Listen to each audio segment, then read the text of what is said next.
11वीं शरीफ की हकीकत।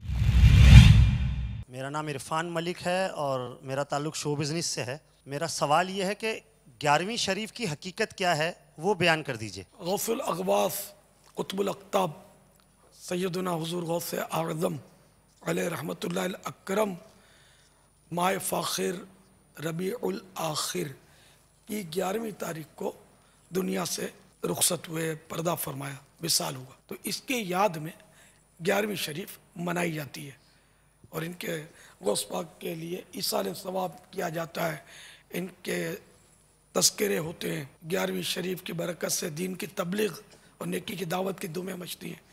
जैसे इसी 11वीं शरीफ की निस्बत से हमने चांद रात से मदनी मुज़ाकरा किया है, तो ये सब अल्लाह की रज़ा के काम इस लिए किए जाते हैं 11वीं शरीफ।